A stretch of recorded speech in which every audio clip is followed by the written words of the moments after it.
Étant une infirmière, je suis une guerrière. Je veux affronter tout. Si ça arrive demain, qu'est-ce qu'il faut faire?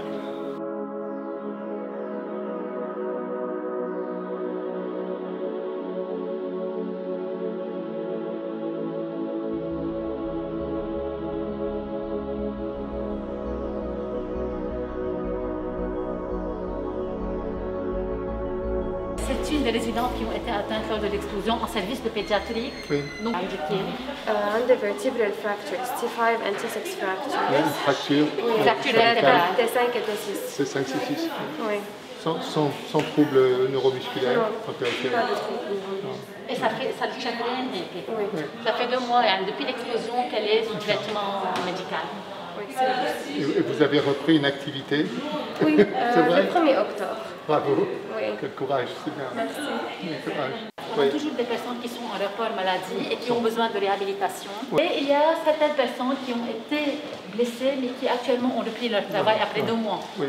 Maintenant, il y a quelques-unes qui sont en chef, donc on va les rencontrer. Tous les faux plafonds étaient sur nous. Je ne sais pas ce qui s'est arrivé. C'était un moment pour moi inoubliable, affreux.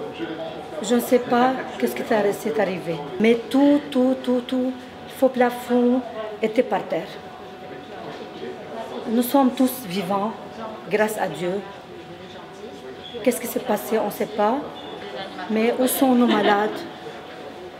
Nous avons parcouru un long chemin pour arriver chez nos patients, mais un chemin plein de faux plafonds, plein de vitres qui est par terre, de glace, des gens qui crient, des gens blessés, des visiteurs blessés, des infirmières affolées. C'était un film d'horreur. Je suis arrivée aux urgences. Ce n'était pas l'urgence que je savais, pas du tout l'urgence. J'ai vu Dr Jivlekian blessé, Dr Afif blessé, mes collègues blessés. L'hôpital Saint-Georges était un milieu un milieu qui le protège, un refuge. Mais le 4 août, l'hôpital Saint-Georges a besoin de refuge.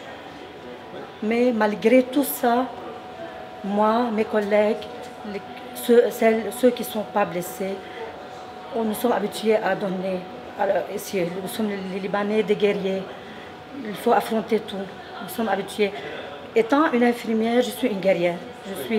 Je veux affronter tout. Je ne savais pas comment je travaille. J'ai travaillé avec mes collègues qui étaient morts, mais je ne savais pas que c'était Jessica ni Jessie. Je ne savais pas. C'était des blessés, c'était des gens qui ont besoin de moi étant une infirmière. Mais après, quand j'ai remonté à ma maison, j'habite à distance de Beyrouth, j'ai vu aux mass médias que c'était Jessie, mes collègues pour moi. C'était Jessica qui est morte. Et ça peut être moi, Iné. Pourquoi pas? Parce que grâce à Dieu, je suis encore survivante.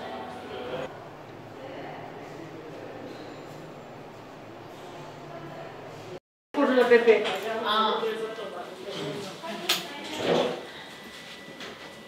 Une pseudo-table. Ceux qui restent à la table. Bon, juste à l'entrée de la salle d'accouchement, ça a été l'explosion. Oui. Elle a accouché dans les ruines, Oui. avec le cellulaire, la lumière du cellulaire. Il n'y avait pas de cianétique. Juste quand elle a fini, elle a pris le bébé et elle a quitté. J'étais au contrôleur en train de parler avec la sage-femme qui était Rana, qui était à la nurserie, à la pouponnière. Elle me disait qu'elle ressentait comme un tremblement de la terre et je lui ai dit non, je ressens rien. Une fois que j'ai mis la téléphone, il y avait la deuxième explosion et je suis venue par terre. Oui. moi et ma copine. Comment est-ce que vous avez réussi à vous organiser à ce moment-là, dans l'obscurité? Comment ça s'est passé? Je veux dire, qui a pris l'initiative d'organiser, de faire évacuer les gens, etc. C'était moi qui a pris l'initiative, parce Oui. qu'une fois que j'ai vu qu'il y avait 2 sages-femmes là on a fait le premier soin pour eux. Oui, Ils ont pris en charge la femme qui était en train d'accoucher. oui, Les autres qui étaient avec moi, ils ont pris en charge des patients qui ont besoin d'un secours. oui, Et avec les résidents présents, on a pu faire un check-up pour les femmes enceintes et leurs nouveau-nés. oui, Ok, chaque femme qui a accouché avait son bébé qui le Oui. porte. oui. Et une fois, on a vu la maintenance qui est venue, qui ont ouvert les portes, on a évacué les femmes. Ah oui, c'est bien. Donc les services techniques de l'hôpital sont restés fonctionnels pendant cette période. La maintenance est arrivée. La maintenance est arrivée après. Je ne savais pas exactement le temps, Oui. combien ils ont pris de temps, parce Oui.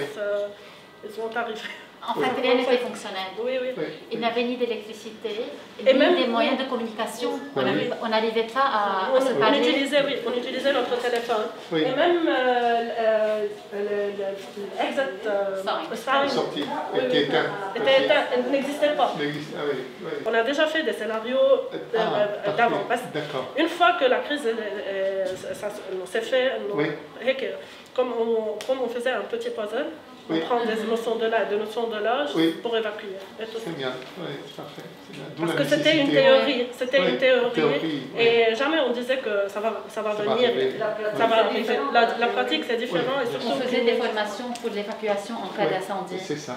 C'est ça. Donc, nous sommes initiés, on évacue de façon horizontale, de haut Oui. en bas, Oui. vers les urgences. Mais là, c'était complètement différent, surtout Oui. que chaque infirmière a senti que l'explosion a eu lieu juste dans son service. Oui. oui, C'était c'est tellement ça. bizarre que tout le monde croyait que là-bas, qu'ailleurs c'était sain, Oui. et que l'explosion a eu lieu juste dans notre service. Mais bon, c'était chaotique un peu partout. Oui. Surtout, Je suis vraiment très content de vous entendre dire ça parce que je suis professeur de médecine d'urgence et de catastrophe. Et donc, c'est dire sans cesse que il faut constamment se préparer à quelque chose. Et souvent, les gens ont le sentiment que ça ne sert à rien, que ça n'arrivera pas, etc. oui, C'est- non. Ok, on écoute la théorie, c'est différent. Tout se retrouve, sûr. tout se retrouve. Tout se retrouve. Oui, absolument. Et c'est de le dire que c'est au même temps une capacité de résilience. Être Oui. préparé à l'accident, c'est en même temps être capable, quand l'accident survient, d'être capable de surmonter l'accident Oui. elle-même parce qu'on a été préparé à ça. Nous sommes nés et grandis dans la guerre, Yann. Mais ça, c'est vrai. Ça, c'est vrai. Ça c'est vrai, on est Ça, c'est habitué. vrai. On est habitué aux explosions. Et Mais notre pas première- comme celle-ci. Ça c'est différent. Non, parce que notre Pour l'instant, nous sommes en cours, mais notre hôpital n'est pas encore habilité à recevoir à nouveau les Covid. Entre nous et l'hôpital Saint-Georges, il y a environ 80 lits ou 70 lits de Covid qui sont perdus. Oui, parce que C'est substantiel pour le... Nous soignons ici dans les 20-25% de la population de la capitale, l'hôpital ici. Autant pour l'hôpital Saint-Georges, donc environ 50% des capacités de soins ont été atteintes. Ouais.